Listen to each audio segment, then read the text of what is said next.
What's up, YouTube? I hope each and every one of you guys are healthy and enjoying life today. I posted a video of a 2026 Ridgeline Trailsport last week, and in that video I mentioned if you wanted to see a video with my Ridgeline with 250,000 miles, I could give you an update video, and there were a ton of you that asked me to make that video, hence why I'm recording this video right now. And I figured the best place to start this video would be here at the gas station. It just so happens that I am literally extremely out of gas, like right below the red line. The red light, or excuse me, the yellow light is on. So I want to show you guys how much it costs to fill this thing up from near empty to full. So gas prices right now are $2.99. Let's go fill it up. This is not like the fancy new Ridgeline, so I do have a mechanical pull here to pull on. And again, gas prices being $2.99, I'm guessing it's going to be about 55 bucks to fill up.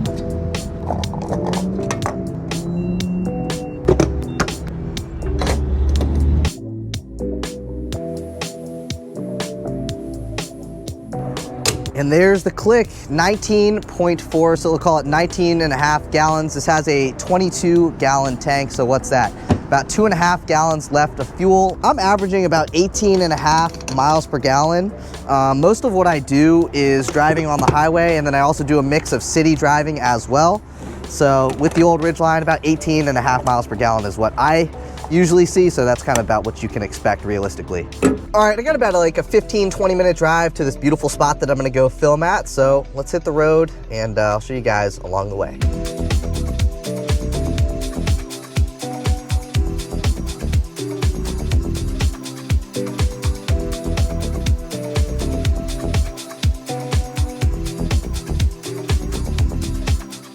All right, guys, we have made it to one of my favorite filming spots, and I was shooting the shiz with one of my buddies in the car on the phone before filming this video, and I noticed there was a helicopter sound off in the distance, and it got closer. I got out of the car, and it ended up being a Black Hawk.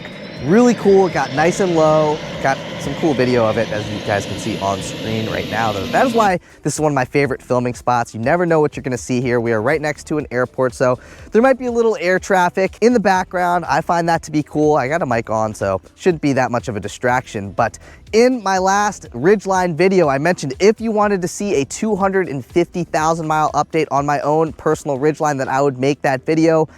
Hence why you're watching this right now. So I wanted to mention at the beginning of this video, I saw a couple comments trying to see if I would make a video comparing a 2026 Ridgeline to a Gen 1 Ridgeline like I have behind me. And if you want to see that video, I'll make that video for you all as well. Again, this channel is for you. So if you want to see a video and you want me to make it, drop it in the comments. If it gets enough buzz, I will make that video. But we're going to do a little introduction to my own personal Ridgeline. So this is a 2007 Honda Ridgeline RTL with navigation. So this was the top of the line truck back in the day. This was actually my dad's vehicle before it was mine.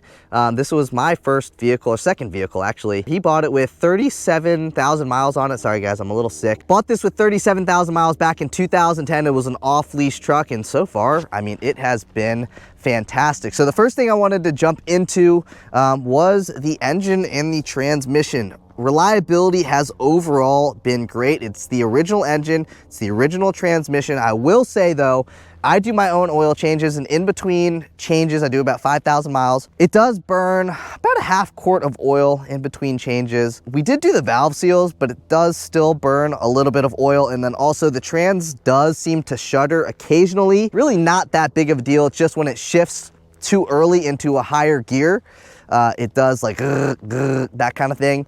But you just downshift and the problem goes away. So it's really not that much of an issue. Overall, again, reliability, fantastic, over 250,000 miles. Now I wanted to get into the maintenance. So this has been really well maintained. We had a family friend who was a Honda Toyota mechanic for his whole life. He was one of those OG mechanics who's actually a mechanic and not just a parts changer.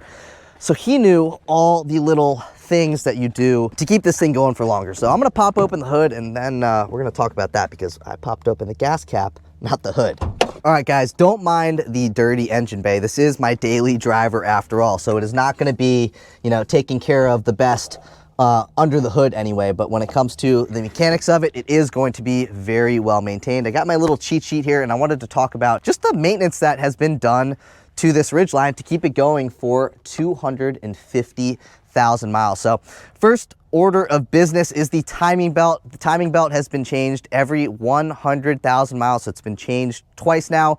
And when we were doing the timing belt, we also replaced the spark plugs at the same time. I have never done the timing belt myself. We had the OG mechanic do the work. I have never done the timing belt personally. I've never done the spark plugs on this personally either. I think at like 200,000 miles, I can't remember the exact mileage, the valve seals were leaking, so he recommended that we change the valve seals. So it's got all new valve seals under there. A couple things that I have done myself, I ended up changing the transmission fluid at 225,000 miles. It had never been changed before then. So what I ended up doing was I got my neighbor, I borrowed his pump, and you like stick it down into where the trans dipstick is, and I sucked out a quart at a time, and then I would drive it for like 100 miles. And then after that 100 miles, I'd suck another quart out and put a new quart in of ATF. So you don't want to just shock the system because it's got all that grime and that kind of keeps all the clutches and stuff together. So I did a quart at a time when I was changing the fluid, just because I changed it late, again, after 225,000 miles. And it seemed to actually shift better. It got rid of the shudder, and overall seemed to fix any sort of little issue that the transmission had, which it really didn't, other than that just little bit of shudder. Another thing that my OG mechanic did was he replaced the power steering pump O-ring, which might need to be replaced now again because it's got a little bit of a groan when I'm turning the wheel. So instead of replacing the whole power steering pump, if you're getting a groan, you can replace the power steering pump O-ring first, and that might solve your issue. That's what solved the issue the first time, making the noise again now after probably another 100,000 miles.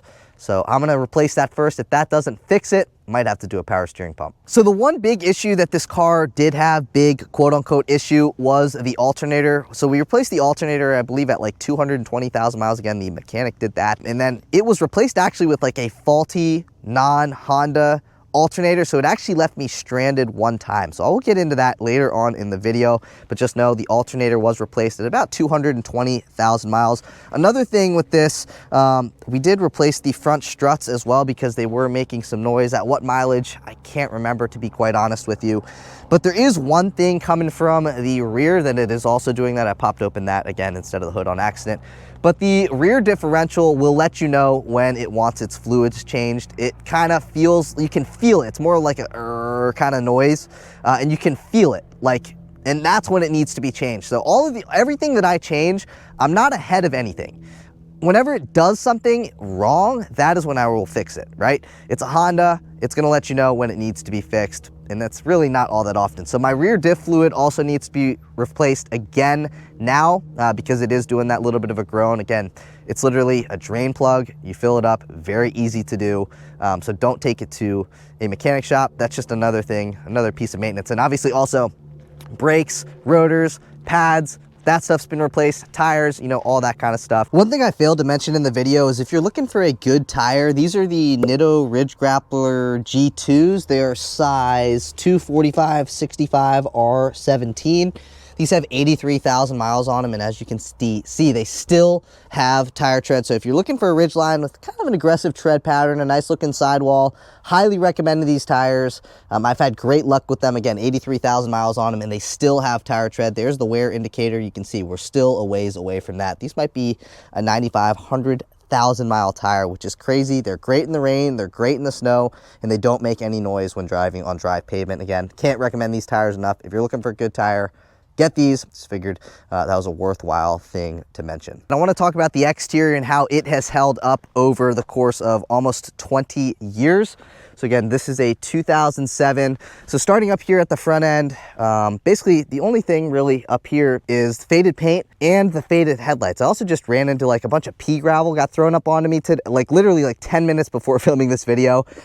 And I actually got like 2 cracks and a chip from that. So that kind of stinks. But again, that's just outside influence. It doesn't have to do with Honda build quality or anything like that. So faded headlights, faded paint. This is not a garage queen. It's sat outside its entire life. So that might have something to do with that stuff. Actually, I know that for a fact. And then another thing is on these Ridgelines, I'm going to kind of step into the bed because this is the best way to point out what I'm talking about. So here on both sides. This side on driver in particular, this side not as much, it does leak. So if you wanted to fix that leak, you'd have to pull this piece of trim off. It's like the rubber trim. And I think you would basically sand it down and then fill it with some sort of like silicone, and then that's gonna stop the roof leak. So I do have a little bit of a roof leak here. It's not that big of a deal unless I have like a torrential downpour, then it does leak into the interior. It is not from the sunroof. I've blown out the drains.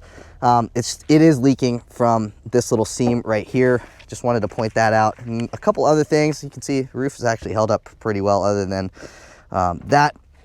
Then there are a couple of rust spots. So the first rust spot I wanted to point out was here underneath the Honda badge on the tailgate. That has steadily gotten worse over the years. I've not done anything to fix it yet. If you guys have any suggestions on how I can fix this or stop this from getting worse, let me know in the comments. Like, I don't want to take it to a body shop. I don't want to spend a bunch of money on it. However, I can do it myself.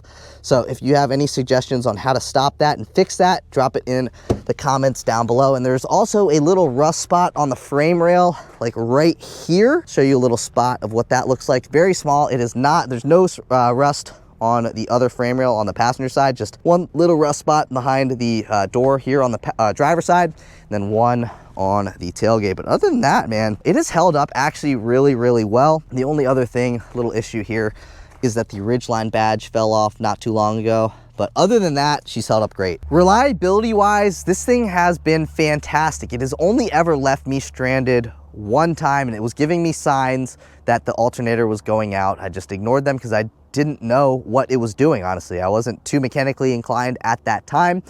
As the years have gone on, I've started to learn more and more about mechanics and electrical systems and stuff. Not a ton, but enough to not put me in that situation again.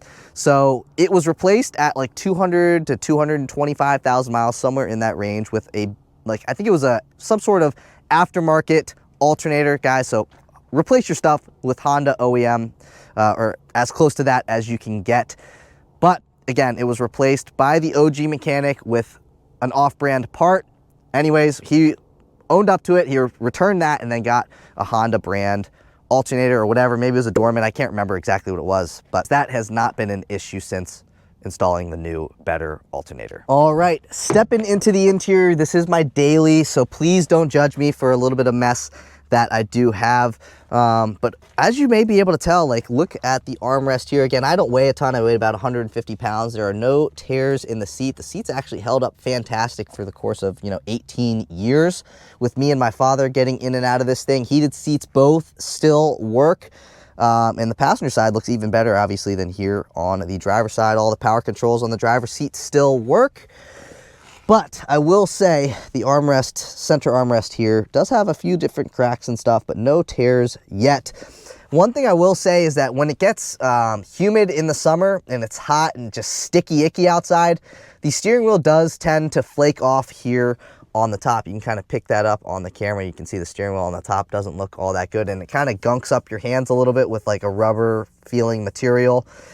So a little bit of an issue of wear here on the steering wheel. And then I looked at getting a new steering wheel directly from Honda, but it was like a $700 replacement, and I'm just not interested in paying that. So I might get a steering wheel cover, but for the majority of the year, there's no issue with it. It's just when it's hot and muggy outside that it does get a little gunky and a little flaky on your hands. So that's just one wear item that you literally touch every single time that you drive this thing. So I can't be too disappointed. One thing I will say is that, I can't remember, maybe like 6 or 7 years ago, maybe 6, 7, the headliner was replaced because it was sagging here in the rear. And that's just something that my dad was driving it at the time, and he just did not like that at all. I think it was like a $300 replacement for the headliner. That is highly worth it because it still looks fantastic, 6, 7 years later. And that's just, something, when somebody gets in your car and they see a saggy headliner, you kind of get judged for it. Not that it really matters, but I care about stuff like that, and so does my dad. Hence why we got the headliner replaced. A couple other things here on the interior that we did get when the thing was actually relatively new. This was like probably 4 or 5 years after, like probably like 2010, 2011, the actual blower motor went bad. So we had to get an aftermarket replacement. Again, my dad was driving the car at the time. So the blower motor was replaced. And last summer I was having an issue with no AC, but I heard the AC compressor clicking on It ended up that the wires that power the blower motor had fallen out just because somebody had kicked up in there and the wires had just fallen down. I plugged them back in. I had AC again. So I was driving around for like 3 months, no AC, just because the wires were disconnected. So if you don't have AC, but you hear your compressor click, the first thing you should do is check your blower motor and see if it is getting power again. These are things that I learned over the ownership of different vehicles, of just where to check. My friend actually found that issue, so he taught me how to find that kind of stuff. Just check in the obvious places. I'm learning to do that as I get older. Another thing is the rear windows back here. My dog loves to ride with me in the car, and he likes to have his head out the window. And when it gets colder outside, these two rear windows, I think this one in particular though, gets really slow when it gets cold outside. Any other time of the year, like, it'd be fine, but when it gets like below 40 degrees, this rear window gets really slow. It has never gotten stuck, but it does get really slow. And for some reason, this rear window is also slow as well. We also got new front speakers. The rear speakers should also be replaced as well because there's a little bit of a rattle to the rear. Not that bad actually, considering, you know, they're almost 20 years old, but these front speakers definitely needed to be replaced. I think it was like 250 bucks to have somebody install the front speakers. I could have done it, but I wanted the door panels to go back on solid. So that's why I didn't do it. So everything else here on the interior, electronics wise, everything works great. Again, as I mentioned, heated seats still work. The sunroof works. And then this being an RTL with navigation, you get the navigation screen, and the navigation screen behind it, you have a CD player. And as far as I know, this thing still opens and closes just as it should, and it reveals your 6-disc changer. That is a very cool little thing to show girls if you want. Now, the overall ownership of this has been great. The one thing that is nice about Hondas and maybe even older GM products is that they are relatively easy to work on, and parts are plentiful, and parts are also cheap as well. So if you have the time and you have the willpower to do it, you can do pretty much most of the mechanics that you need to on your own Ridgeline. It really just is a matter of time and the willpower to do it, because it is rather easy, and there are tons of videos on YouTube explaining how to do most things on this. So if you're looking for a used car, or you're just looking for a new Ridgeline in general, they're solid. You know, they're not going to break, but when they do break, they're relatively easy to fix. And again, the parts are cheap, which makes it's a huge plus. You don't have to go out and spend a ton of money to get a part, because they're not that expensive, even from Honda themselves. Now, when it comes to the ride of the Ridgeline, this thing is awesome. Again, as I mentioned towards the beginning of this video, this is basically a Honda Odyssey with a truck bed. So it rides like a Honda Odyssey, so it's super smooth, super solid. Even after 250,000 miles, it is still smooth. However, I will say, it seemed to not be as tight as it once was. Again, after 250,000 miles, things have kind of gotten loose. My guess is that it's just some of the bad bushings throughout the suspension, throughout the body. I think that's where the problem's coming from. It really shouldn't be that big of an issue. It's just, if you know bushings are kind of a pain in the rear end to replace, hence why I have not done it, but it's still solid riding after 250,000 miles. It's just not as tight as it once was. So over the course of 250,000 miles, yes, it has costed money to maintain. How much each year, I don't really know. Now I do a lot of my own stuff, and in the past year, maintenance wise, it might have cost me like 300 bucks between oil and brakes, maybe a little bit more. I don't know. Obviously you can see I don't really keep track because it doesn't break the bank, which is important. It's just solid, man. I'm hoping that this thing can see 400,000 miles. I could see it doing it. And I don't drive on this thing lightly, guys. I mean, I floor this thing pretty often. When it needs to be floored, it gets floored. And when I need to drive it smoothly, I drive it smoothly. I mean, I just drive it like it's brand new. And it still puts up with me after all these years, after my teenage years of ripping on it everywhere. She's still solid. So it's just a great truck. One thing that about the Gen 1 Ridgelines is they're actually still pretty pricey. Like, I see Ridgelines with 250,000 miles on them still going for like $7,000, which is a ton of money for a vehicle with that many miles on it, right? And then the new Ridgelines, like that Trailsport, was I think like 47,000 bucks. A black edition's like 49. So they are rather pricey. However, you know, this thing back in the day, brand new, I still have the original window sticker. It was like $37,000. So they really haven't increased the prices that much over the course of 20 years. Yes, they have gone up, but just an overall really solid vehicle, guys. If you want to see me make any other types of videos, leave your suggestions in the comments down below. Again, if you want to see a new Ridgeline 2026 Ridgeline versus this 250,000 mile Ridgeline. You want to see that video, drop it in the comments down below and I will make that video for you all. And if you have any other videos that you want to see me make of the Ridgeline, also drop the comments in the comments down below. Give me some ideas and I will make those videos for you. But that's it for today's video. If you guys did enjoy the video, you know what to do. Like, comment, subscribe. Follow me on my Instagram or TikTok at 703speed. All of that stuff helps me live day-to-day life. So thank you guys so much for your support on the previous Ridgeline video. I hope this video does half as well as that video did. Again, I cannot do any of this without your guys' support. So thank you guys so much for watching that video. Thank you guys for watching this video, and I'll catch you all in the next one. Peace.